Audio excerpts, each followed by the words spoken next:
क्या आप जानते हैं मोहिनी एकादशी की पौराणिक कथा? मोहिनी एकादशी का व्रत वैशाख मास के शुक्ल पक्ष की एकादशी को रखा जाता है। इस व्रत के महात्म्य के बारे में पद्म पुराण में बताया गया है कि इस व्रत को करने से व्रती को इस जन्म के साथ ही पूर्व जन्म के पापों से भी मुक्ति मिलती है। इस व्रत को करने वाले के लिए व्रत की कथा पढ़ना अनिवार्य होता है। आइए जानते हैं पद्म पुराण में बताई गई मोहिनी एकादशी की व्रत कथा विस्तार से। युधिष्ठिर ने पूछा, जनार्दन, वैशाख मास के शुक्ल पक्ष में किस नाम की एकादशी होती है? उसका क्या फल होता है तथा उसके लिए कौन सी विधि है? भगवान श्री कृष्ण बोले, महाराज, पूर्वकाल में परम बुद्धिमान श्री रामचंद्र जी ने महर्षि वशिष्ठ से यही बात पूछी थी जिसे आज तुम मुझसे पूछ रहे हो।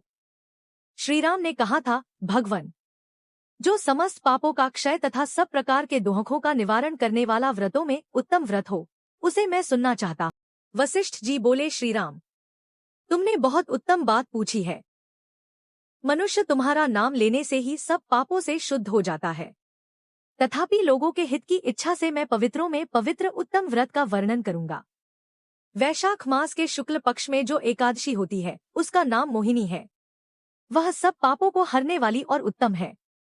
उसके व्रत के प्रभाव से मनुष्य मोहजाल तथा पातक समूह से छुटकारा पा जाते हैं। सरस्वती नदी के रमणीय तट पर भद्रावती नाम की सुंदर नगरी है। वहां द्युतिमान नामक राजा, जो चंद्रवंश में उत्पन्न हुए थे, राज करते थे। उसी नगर में एक वैश्य रहता था जो धन धान्य से परिपूर्ण और समृद्धिशाली था। उसका नाम था धनपाल। वह सदा पुण्यकर्म में ही लगा रहता था। दूसरों के लिए पौंसला, कुआं, मठ, बगीचा, पोखरा और घर बनवाया करता था। भगवान श्री विष्णु को भक्ति में उसका हार्दिक अनुराग था। वह सदा शांत रहता था। उसके 5 पुत्र थे, सुमना, द्युतिमान, मेधावी, सुकृत तथा धृष्टबुद्धि। धृष्टबुद्धि 5वां था। वह सदा बड़े बड़े पापों में ही लिप्त रहता था। जुए आदि दुर्व्यसनों में उसकी बड़ी आसक्ति थी। वह वेश्याओं से मिलने के लिए लालायित रहता था। उसकी बुद्धि न तो देवताओं के पूजन में लगती थी और न पितरों तथा ब्राह्मणों के सत्कार में। वह दुष्टात्मा अन्याय के मार्ग पर चलकर पिता का धन बर्बाद किया करता था। एक दिन वह वेश्या के गले में बाहर डाले चौराहे पर घूमता देखा गया। तब पिता ने उसे घर से निकाल दिया तथा बंधु बांधवों ने भी उसका परित्याग कर दिया। अब वह दिन रात दुख और शोक में डूबा तथा कष्ट पर कष्ट उठाता हुआ इधर उधर भटकने लगा। एक दिन किसी पुण्य के उदय होने से वह महर्षि कौंडिन्य के आश्रम पर जा पहुंचा। वैशाख का महीना था।